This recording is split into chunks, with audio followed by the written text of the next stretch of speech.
महाराज जी से किसी ने कहा कि रज आंखों में लगा दे, और वो कह रहे हैं कि विवेक की दृष्टि जागृत हो गई। महाराज जी ने कहा यही तो चमत्कार है। सांसारिक रज अगर आंखों में पड़ गई तो खुली आंख भी बंद हो जाएगी, पर गुरु चरणों की रज आंख में पड़ गई तो बंद आंखें भी खुल जाएगी। और इसीलिए हम गर्व करें हमारे गुरु इतने बड़े, पर हम उनसे लाभान्वित क्यों नहीं हो रहे। विवेक हमारी दृष्टि, अगर आप ये अनुभव करें कि हमारे जीवन में ये परिवर्तन नहीं आ रहा है, तो दोनों ही दृष्टांत आपके सामने हैं, आप विचार कर लीजिए। क्योंकि कोई साधारण गुरु नहीं, त्रिभुवन गुरु मिला हुआ था उस पात्र को। कोई भक्त तो नहीं यहाँ बैठा हुआ है, उनका तो पहले ही प्रणाम करूं, क्योंकि आजकल तो रावण की भक्ति बहुत बढ़ रही है। तो ऐसा नहीं कि रावण पर भगवान की कृपा नहीं थी और ना तो संत की कृपा थी, सदगुरु की कृपा नहीं थी, ये कहीं से नहीं। कैसे भगवान राम भी उपलब्ध थे, भगवती सीता भी उपलब्ध थी, और त्रिभुवन गुरु भगवान शंकर भी उपलब्ध थे। कथा के पहले दिन से जो आ रहे, मैंने आपसे कहा कि रावण ने जब तपस्या की तो दर्शन देने, वरदान देने के लिए शंकर जी और ब्रह्मा जी स्वयं उनके सामने लंका में प्रकट हो गए पहले अवसर, और कहा वरदान दे, मांगो, मैं प्रसन्न हूं।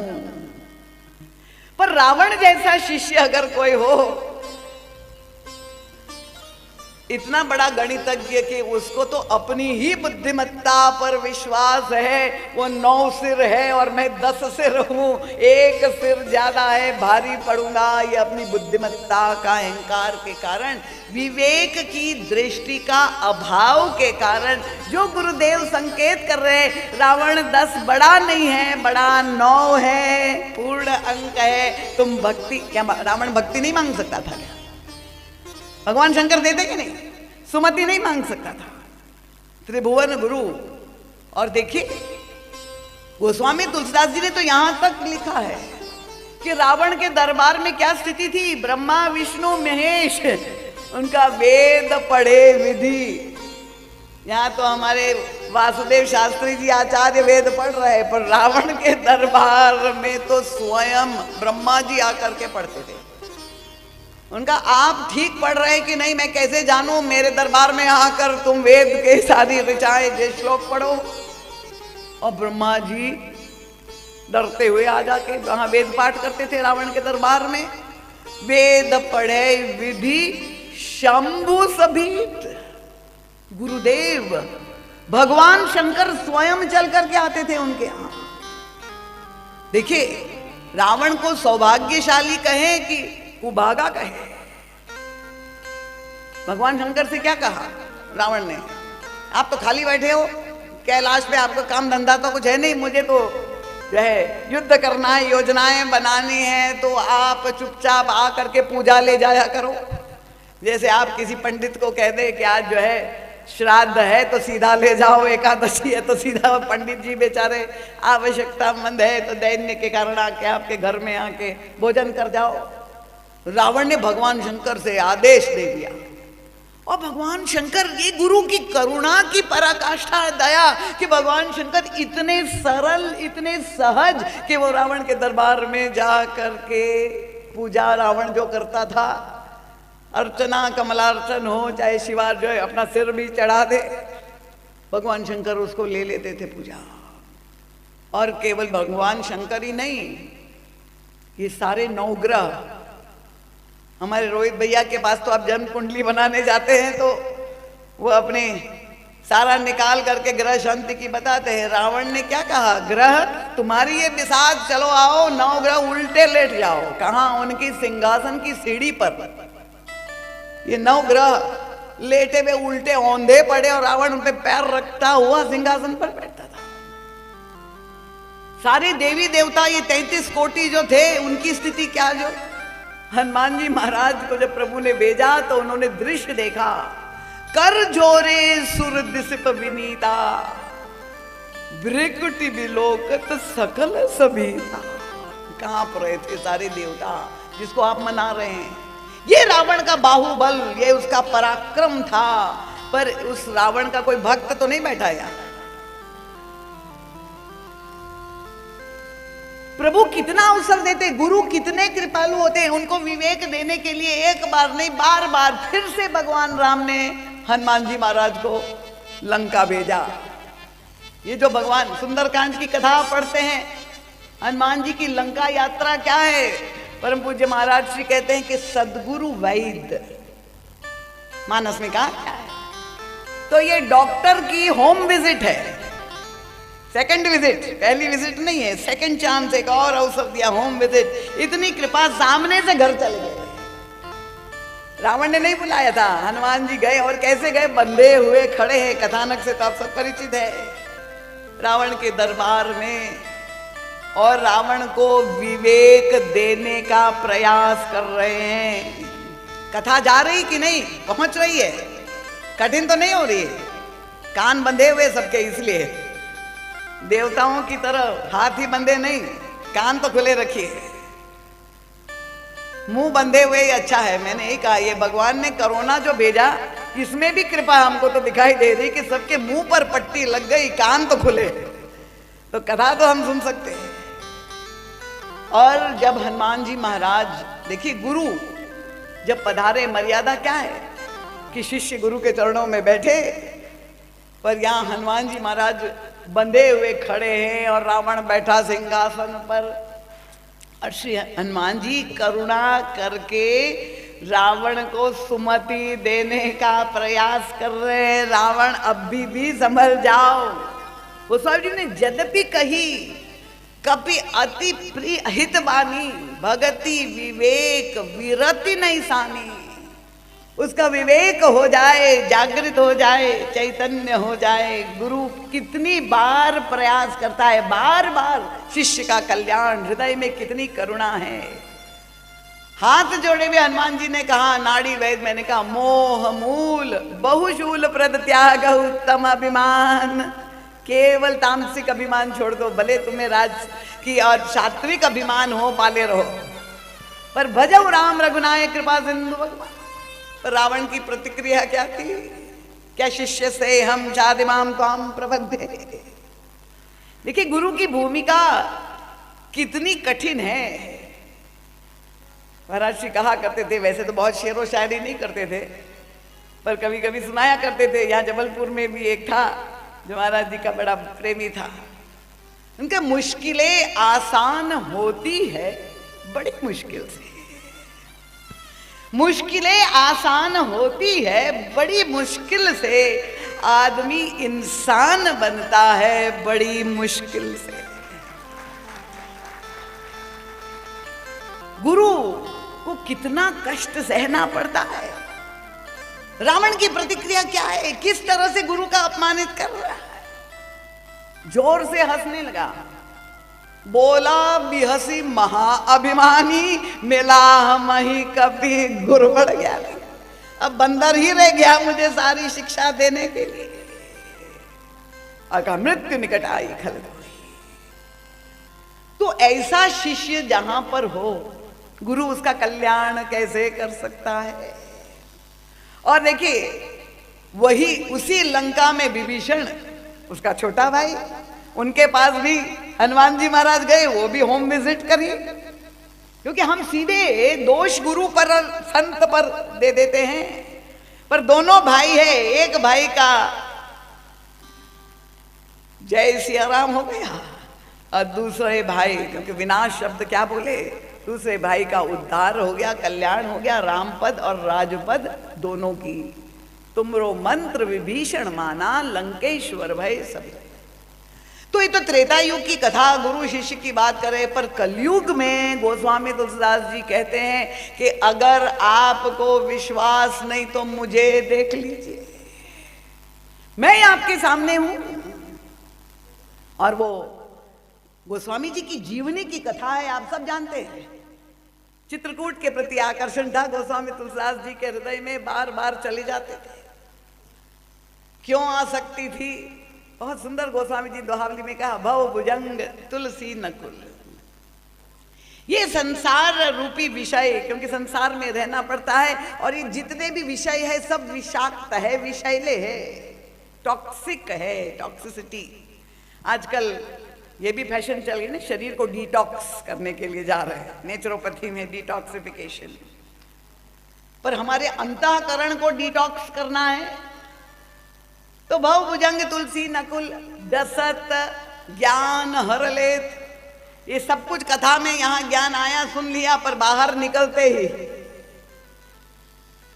संसार के विषय हमारा सारे ज्ञान का हरण कर देते हैं। और तब गोस्वामी जी ने कहा कि मेरी स्थिति तो वैसी है, विषयों के बीच में रहकर मैं नेवला, अपने को नकुल कहा। और आप जानते हैं कि सर्प और नकुल का युद्ध होता है, आपने नेशनल ज्योग्राफिक में कहीं देखा भी होगा, टीवी पर अगर देखते हैं। और कई बार ऐसा होता है कि सर्प अगर डस लेता है नेवले को और विष उसके शरीर में प्रवेश करता है, तब वो तो कहीं हॉस्पिटल में जाकर के इंजेक्शन नहीं ले सकता है, पर प्रकृति ने ये विलक्षण देन उसको दी है। वो जानता है कोई जड़ी बूटी, तो वो दौड़ के जंगल में चला जाता है और उस जड़ी बूटी को सूंघ लेता है, तो सारा विष हरण, डिटॉक्सिफिकेशन हो जाता है। गोस्वामी तुलसीदास जी ने प्रकृति को भी अपने से जोड़ा। देखिए कितने सूक्ष्म ज्ञान हमें देते हैं सुंदर दृष्टांतों के द्वारा। उनका भव भुजंग तुलसी नकुल डसत ज्ञान हर लेत। पर ये जो औषधि क्या है उनका, चित्रकूट एक औषधि चितवत होत सचेत। जहां मैं चित्रकूट पहुंच जाता हूं वो औषधि का काम करती, मेरे सारा जो है विषैलापन उतर जाता है। चित्रकूट में बैठे हुए एक दिन रामघाट पर गोस्वामी जी चंदन घिस रहे हैं, रो रहे थे, आश्रु प्रवाह आंख में से, यही सोच रहे थे कितने पाप, भगवान का दर्शन नहीं मिल रहा, और कितनी बड़ी कृपा कि उस दिन ऐसी व्याकुलता प्रेम हृदय में कि प्रभु प्रकट हो गए। और प्रभु किस रूप में प्रकट हो जाए ये कोई नहीं कह सकता है। मेरे बड़ी प्रसन्नता हुई कि पहली ताली सीता जी ने ही बजाई है, इसका मतलब आज जागृत है। और तब वो तो राजकुमार के वेश में दो राजकुमार आए, गोस्वामी जी चंदन घिस रहे, कथा आप जानते हैं, और रुदन कर रहे। तो अब उनकी तो दृष्टि नीचे है, राजकुमार सामने है, आंख उठा के भी नहीं देखा। प्रभु ने देखा, पूछा बाबा क्यों रो रहे? स्वामी ने क्या बताओ, भगवान का दर्शन नहीं मिला, पूरा जीवन निकल गया, मैं इतना पापी हूं। भक्त तो अपने अंदर दैन्य ही अनुभव करता है। प्रभु ने देखा कि ये भी आंख उठा के हमारी ओर देख ही नहीं रहा, मैं सामने खड़ा हूं। प्रभु ने कहा बाबा थोड़ा चंदन मिल जाएगा। उसने कहा अरे भैया छोड़ो, मुझे अकेले छोड़ो, तुम जाओ आगे कहीं किसी से लेने दो, मुझे अपना काम करने दो। चंदन घिसते रहे। प्रभु को लगा कि अगर मैं चला जाऊंगा तो ये और सिसक सिसक के रोएगा।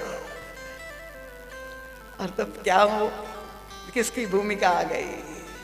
तब वृक्ष पर बैठे हुए एक तोते का स्वर, ये मानस के शुकदेव जी का दर्शन हो रहा है। भागवत में तो आप तोता दिखाते हैं, पर ये मानस के शुकदेव जी का दर्शन देख लीजिए। हनुमान जी महाराज किस किस रूप में दर्शन देके अपने शिष्य को शिक्षा दे सकते हैं, दीक्षा देते हैं, ज्ञान देते, विवेक देते हैं। अगर सीखना कोई चाहे तो चाहे वो कौवा हो, चाहे तोता हो, चाहे गीध हो। दत्तात्रेय जी ने तो 24 गुरु बना दिए। अगर आपको ज्ञान पाना है।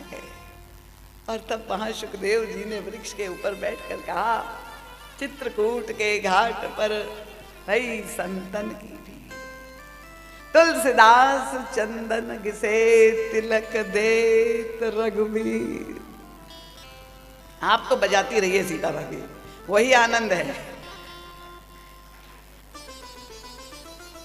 तो गुरु की भूमिका, श्री हनुमान जी महाराज स्वयं गोस्वामी तुलसीदास जी को प्रभु का दर्शन करवाते हैं। सामने गुरु आ गए पर पहचान नहीं पाता है जीव। तो गुरु की भूमिका कितनी महत्वपूर्ण है, समझ में आए? आप लोग सब सहमत है कि नहीं?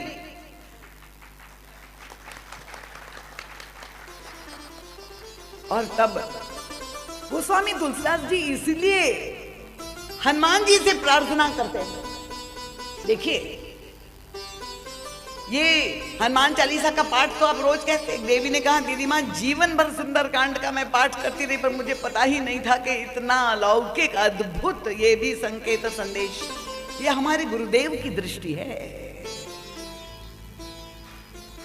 और तब हनुमान चालीसा में आप पढ़ते हैं, गोस्वामी तुलसीदास जी ने अंत में प्रभु से वहां प्रार्थना की, बल बुद्धि विद्या देव मोहि हरहु कलेश विकार।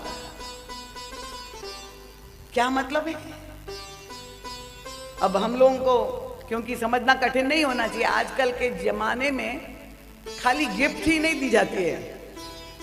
मुझे किसी ने कहा कि दीदी माँ जब बच्चों की पार्टी होती है, बर्थडे पार्टी में, तो पहले बच्चे कहते हैं मम्मा रिटर्न गिफ्ट मुझे दे दो, वहां मैं बदले में क्या दूंगा, तभी जो है वहां भेंट मिले तो ठीक है, पर हम भी कुछ यहां से लेके जाएं। रिटर्न गिफ्ट का जमाना है। तो शिष्य तो गुरु से मांगता ही रहता है और प्राप्त करता ही रहता है कि बदले में दक्षिणा भी देनी पड़ती है कि नहीं रोहित भैया? देनी पड़ती है ना। अब आपको गुरु दक्षिणा देना है, गुरु से आपने इतना ज्ञान और शिक्षा दीक्षा सब कुछ आपको मिल गया। गोस्वामी तुलसीदास जी महाराज कहते कि गुरुदेव हनुमान जी, मैं आपको क्या दूं? मैंने तो सब कुछ आपसे प्राप्त कर लिया, मेरे पास देने के लिए कुछ नहीं है। क्या है? केवल ये सारे दोष और विकार मेरे जीवन में पड़े हुए। और मैं यही प्रार्थना कर सकता हूं कि रिटर्न गिफ्ट में मैं तो वो भी देना नहीं चाहता हूं। इतनी आसक्ति मुझे इन विकारों से है, काम क्रोध लोभ मोह मद मात्सर्य, ये षड विकार, ये पंच क्लेश, राग द्वेष अभिनिवेश अविद्या अस्मिता, उनको भी मैं नहीं छोड़ना चाहता हूं। मेरे अंतःकरण में लबालब भरा है। गुरुदेव हनुमान जी, मैं सबसे प्रार्थना करता हूं कि आप उसको बलात् हरण कर लीजिए, मैं स्वेच्छा से छोड़ने वाला नहीं। हर शब्द प्रयोग किया, कलेश विकार, ये रिटर्न गिफ्ट में आपको यही दे रहा हूं। और देखिए, यही हनुमान जी महाराज, क्योंकि ये कलयुग के अमर देवता है, वो सारी बातें महाराज श्री जब हमें समझाते हैं कि किस किस पर हनुमान जी ने कृपा करी और किन किन को प्रभु पद की प्राप्ति हुई है। आपको विश्वास, आज मंगलवार का दिन है, बहुत लोग हनुमान जी महाराज के यहाँ प्रणाम करके माथे पे सिंदूर भी लगा करके आए होंगे, व्रत भी किया होगा। हनुमान जी महाराज, किसी ने मुझे ये पूछा, अब मैं क्या बताऊं, मेरा ध्यान तो अभी घड़ी की ओर चला गया। हनुमान जी महाराज चालीसा का आप जब पाठ करते हैं, किष्किंधा कांड का जो प्रसंग है, जहां प्रभु और श्री हनुमान जी का मिलन पहली बार हुआ, बड़ा भावपूर्ण प्रसंग है। हम अभी उसकी व्याख्या नहीं कर सकते। कृपया महाराज जी का सद साहित्य पढ़े, आपको मानस मुक्तावली है, भक्तों का हृदय है, और सुंदर कांड है, हनुमत चरित्र है। ये सारी व्याख्या जो मैं कर रही हूँ सब कुछ आपको उसमें मिल जाएगी। अब जब प्रभु ने श्री हनुमान जी महाराज को स्वीकार कर लिया, हृदय से लगा दिया और दीक्षा भी दे दी, उसके बाद हनुमान जी ने प्रभु से सबसे पहली प्रार्थना क्या की है? आप अगर मानस को पढ़ते हैं और ध्यान से पढ़े, ना समझ में आए तो हनुमान जी महाराज प्रभु से कहते, नाथ शैल पर कपिपति रहाए, सो सुग्रीव दास तवाई, तेहि सन नाथ मैत्री कीजे, और दीन जानी तेहि अभय करी। आप पाठ करते हैं ना, तुम उपकार सुग्रीव ही कीना, राम मिलाए राजपद दीना। देखो कंठस्थ है, सबको याद है। पर सुग्रीव के चरित्र पर आप अपना ध्यान केंद्रित करें, एक बार विचार करके देखिए। अरे कोई गुणवान व्यक्ति हो और उसको भगवान की प्राप्ति हो, सामर्थ्यवान हो व्यक्ति, उसको प्राप्ति हो, तब तो यही हम लोग समझते हैं कि भाई बड़ा योग्य है, तपस्वी है, साधक है, उसको भगवान मिल गए। पर सुग्रीव में क्या विशेषता थी? अगर उसके व्यक्तित्व को देखे तो ऐसा लगता है कि ऐसा कोई दोष ही नहीं संसार में जो उसमें नहीं था। इतना कमजोर व्यक्तित्व, इतना बड़ा डरपोक। पहला ही दृष्टांत क्या हुआ, जहां भगवान श्री राम वही राजकुमार आए, दोनों प्रभु तो वलकल वस्त्र में थे और प्रभु ऋषिमुख पर्वत पहुंचे, तो ये सुग्रीव की स्थिति क्या ही, जहां ऐसे दो राजकुमारों का दर्शन किया। देखिए, पहला व्यक्ति नहीं था दर्शन करने वाला, मार्ग में, वन पथ में ग्रामवासियों ने भी दर्शन किया है। और तो छोड़िए, शूर्पणखा ने भी दर्शन किया और खलदूषण त्रिशुरा ने भी किया। और प्रभु के सौंदर्य से इतने सम्मोहित हो गए, शूर्पणखा भी सम्मोहित हो गई, इतने सुंदर हमारे प्रभु। इन्हीं प्रभु का दर्शन सुग्रीव ने जब किया तो उनकी स्थिति क्या थी?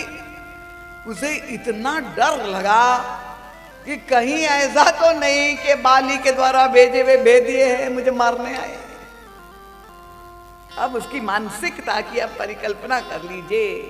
भगवान का दर्शन करके भी जिसको भय लगा हो, वो उसकी पर्सनैलिटी में, व्यक्तित्व में ही ऐसा डर समा गया बाली का कि उनको भगवान में भी बाली के दूत दिखाई दे रहे।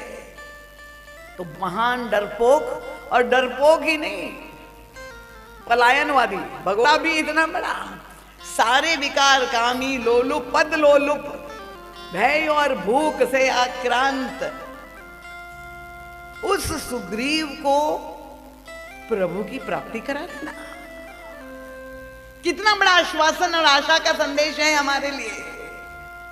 ये हनुमान जी महाराज केवल सिद्ध या साधक को वही नहीं, विषय परायण सुग्रीव को भी प्रभु तक पहुंचा देते हैं, ऐसा उनका दृढ़ व्रत है। तालियां ऐसी तो हो क्या बड़े हनुमान जी फव्वारे तक पहुंच जाए। परम पूज्य महाराज श्री ने जब बाल्यावस्था में कथा प्रारंभ की, मैंने सुना, मुझे तो मालूम ही नहीं, कुछ देवी आई थी दीक्षितपुरा से, माँ वो लालटेन के प्रकाश में, लाइट भी नहीं थी, तो बड़े फव्वारे पे हनुमान जी क्या महाराज जी कथा सुनाया करके सत्संग करते थे। कई लोग तो समझते हैं महाराज जी पर हनुमान जी की कृपा है, कई लोग थे कि साक्षात स्वयं ही हनुमान जी पधारे थे भगवान की कथा सुनाने के लिए। तो श्री हनुमान जी ने ये जो व्रत लिया है कि विषयी व्यक्ति क्यों ना हो, पर अगर हम संभव हो सके उसको ईश्वर की दिशा में मोड़े, और मोड़े ही नहीं, भगवान से उनको जोड़े, उनका संबंध करा दे और उनके स्वार्थ की भी पूर्ति करा दे, परमार्थ की भी पूर्ति करा दे। और तब प्रभु से सिफारिश कर रहे हैं हनुमान जी। देखिए, संत सदगुरु वकालत कर रहे हैं प्रभु से। जीव की कथा, मैंने कल आपसे कहा था, भगवान की भी कथा होती है और भक्त की कथा होती है, पर संसारी के पास तो व्यथा ही व्यथा है। पर हनुमान जी महाराज जब प्रभु से कह रहे हैं, सुग्रीव का परिचय जब दे रहे, तो प्रभु को हंसी आ गई कि तुम जब परिचय सुना रहे हो, नाथ शैल पर कपिपति रही, बंदरों के राजा रह रहे हैं, तो ये कैसा राजा है भाई? उसका तो राज्य छीन गया था, किष्किंधा बाली ने भगा दिया था उसको, डर के मारे भागा फिर रहा था, ऋषिमुख पर्वत पर रह रहा था। ये सब आप मानस की पंक्तियां का पाठ करते ही है। पर प्रभु ने हनुमान जी महाराज की ओर देखा और आंखों आंखों में, संकेतों में, इशारों में बात हुई, प्रभु की आंखों में प्रश्न चिन्ह आया, और परम पूज्य महाराज श्री मानो वहीं पर उपस्थित है, वो पहचान गए। महाराज जी ने पढ़ लिया। प्रभु हनुमान जी को पूछ रहे, ये कैसा राजा भाई? व्यंग कर रहे, तुम कह रहे हो नाथ शैल पर कपिपति रहे। अद्भुत रसमयी महाराज श्री की व्याख्या है। और प्रभु ने जब प्रश्न पूछा और हनुमान जी ने जो उत्तर दिया वो एकमात्र हमारे गुरुदेव ही सुन पाए संसार में, और किसी की भी मेधा में प्रज्ञा में ये प्रकट नहीं हुई। इसलिए मैं कहते वो तो अवतार पुरुष थे। हनुमान जी ने कहा प्रभु प्रणाम करते हुए, प्रभु आपकी जिज्ञासा बिल्कुल ठीक है, आप जो कह रहे हैं, पर और कोई व्यक्ति होता तो मैं ऐसा परिचय नहीं देता, पर आप को मैं इसलिए राजा के रूप में सुग्रीव का परिचय दे रहा हूं क्योंकि आपने जैसी राजा की व्याख्या की थी। प्रभु ने कहा देखिए हनुमान जी याद दिला रहे हैं, ये नेत्रों में संकेत और संदेश सत्संग हो रहा है और महाराज जी पढ़ रहे हैं। प्रभु हनुमान जी ने याद दिलाया, प्रभु याद कर लीजिए जब आपको वनवास दिया गया और आप बन जाने के लिए तत्पर हो गए और कौशल्या अम्बा के पास 14 वर्ष के लिए पुत्र जा रहा है तो विदा लेने के लिए जाना पड़ेगा। प्रभु गए, माँ तो अवगत नहीं थी क्या घटनाक्रम हो गया है, अब माँ को ये सूचना देना है और कितना कड़वा, कोई साधारण सत्य नहीं, इतना दुखद समाचार देना है कि मैं अभी राज्याभिषेक, माँ तो उसी परिकल्पना में बैठी थी और इसलिए उन्होंने श्री रामभद्र को देख करके यही कहा, जो कछु भाव मधुर फल खाऊ पित समीप तब जय हो भैया, भई बड़ी बार जाई बलि मैया। बेटा विलंब हो जाएगा, बहुत लंबा जो है वो राज्याभिषेक, तुम कुछ खा लो। अब माँ के हृदय में तो यही भावना कि मेरे बेटे के पेट में कुछ चला जाए और प्रभु को ये समाचार देना है कि नहीं नहीं माँ मैं तो बन जा रहा। तो उस समय प्रभु की वाणी देखिए, व्याख्या देखिए, ये है art of speaking, art of living. Manas जो हमें सिखाती है, हमारे प्रभु हमें जो सिखाते हैं, जो रामचरित मानस पढ़ते हैं, उनको आर्ट ऑफ लिविंग के क्लास में जाने की आवश्यकता ही नहीं, क्योंकि वो तो सहज रूप से भगवान श्री राम का अनुकरण करेगा। प्रभु ने कहा मां मैं एक बहुत सुखद समाचार देने आया हूं। क्या? उनका पहले पिताजी मुझे युवराज पद पर अभिषिक्त करने वाले थे, पर अब उन्होंने अपना निर्णय बदल दिया है। मां अभी वो मुझे राज्य पद देने जा रहे हैं, राजा बनाने जा रहे हैं। हनुमान जी ने याद दिलाया प्रभु को। मां ने कहा अच्छा तो क्या महाराज दशरथ बन चले जाएंगे, तुम्हें अयोध्या का राजा बना ले? उनका नहीं मां, मेरे पिताजी भी यहीं रहेंगे, मेरे भाई भ्राता भरत भी यहीं रहेंगे, तो तुम कहाँ के राजा बनाए जा रहे। और तब भगवान श्री राम ने कहा पिता दीन मोहि कानन राजो, जहां सब भांति मोर बड़गाजे। मुझे जंगल का राजा बनाया है पिताजी ने। विचार कर लीजिए, हनुमान जी ने उपयोग कर लिया। प्रभु जब देश निकाला दिया जा रहा है तो आपका राज्य पद छिन गया, आप कह रहे मुझे राजा बनाया गया, तो जैसे आप राजा हो वैसे ही ये सुग्रीव राजा है, उसका भी राज्य छिन गया है। नाथ शैल पर कपिपति रहे। और प्रभु ने कहा पर तुम तो विचित्र बात कह रहे हो, सो सुग्रीव दास तवाई। तुम कह रहे हो सुग्रीव आपका दास है, तो फिर दास अगर है तो दास को मैं स्वामी हो गया, तो दास को कहना चाहिए कि तुम स्वामी के पास आओ। तुम तो मुझे कह रहे हो प्रभु आप मेरे साथ चलिए, तेहि सननाथ मैत्री कीजे, दीन जान ते अभय करे। उनका प्रभु देखिए संसार में व्यक्ति दासों की खोज में रहता है, स्वामी बनकर दास से सेवा ले, पर प्रभु आपका जो स्वभाव मैं जानता हूं, आप ऐसे स्वामी हैं।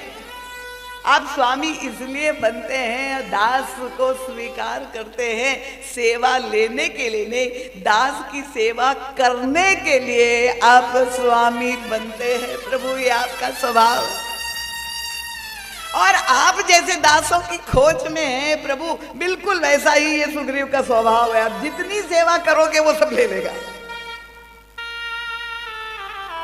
प्रभु ने कहा हनुमान पर औपचारिकता तो होनी चाहिए व्यवहार में।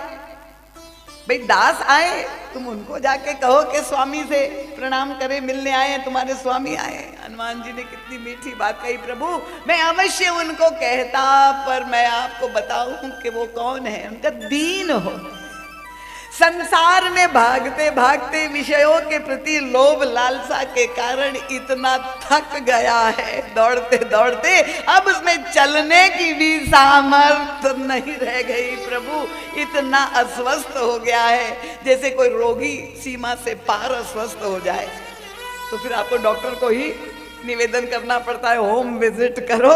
तो हनुमान जी महाराज यहाँ पुनः जो है निवेदित प्रभु को करे कि प्रभु वो दीन है, इसलिए आप ही कृपा करके होम विजिट करिए, आप चल करके उस दीन सुग्रीव का उद्धार करिए। दीन जान नहीं, भयग्रस्त है, भोगी है, उसको अभय दान दीजिए।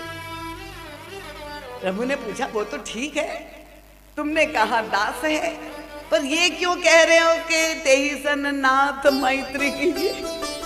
ये तो बड़ी अटपटी बात है।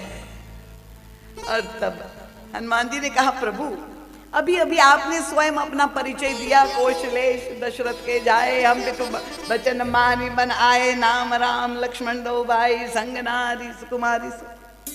प्रभु आपने सारे नाते गिनाए तो मैंने देख लिया कि ये सारे आप पति भी है, पिता भी है, पुत्र भी है, भ्राता भी है, सारे संबंध का है, पर आपने ये तो नहीं बताया कि आपका कोई दास है या आपका कोई सखा है। इसका मतलब ये दोनों पद खाली है प्रभु, और ये सुग्रीव को आप अपना दास के रूप में आप जो है वो आपका दास है, स्वीकार कर लीजिए। प्रभु ने कहा ठीक है, तुम कह रहे तुम्हें स्वीकार, पर इनको ये मित्र बनाने की बात क्यों कह रहे हो? उनका प्रभु अब दास भी मिल गया पर मित्र पद खाली है, तो यही मेरी प्रार्थना है कि इस दास को आप मित्र बना दीजिए। तो प्रभु ने कहा इससे तुम्हें क्या मिलेगा? प्रभु ने हनुमान जी की विनम्रता देखे उनका प्रभु जब दास से पद खाली हो जाएगा तो इस हनुमान को अपना दास स्वीकार। यह है सद्गुरु की करुणा, जीव को अपग्रेड कर रहे हैं, बराबरी का नाता ईश्वर से, खुद दास बन करके। ये जो हनुमान जी का स्वभाव मैंने अपने गुरुदेव के जीवन में स्वयं अनुभव किया है, किस तरह से गुरु के हृदय में करुणा का सागर ले रहा है कि अपने शिष्य को आगे बढ़ाए। हनुमान जी कहते प्रभु आप उनको अपना मित्र बना दीजिए और मैं मुझे अपना दास के रूप में स्वीकार। और वास्तव में श्री हनुमान जी महाराज ने प्रभु से प्रार्थना की, दे यही विधि सकल कथा समुझाई। ये सुग्रीव का जो कल्याण किया कोई अस्त्र शस्त्र डरा कर नहीं, एक ही शस्त्र है सबसे पावरफुल शस्त्र, और वो है कथा।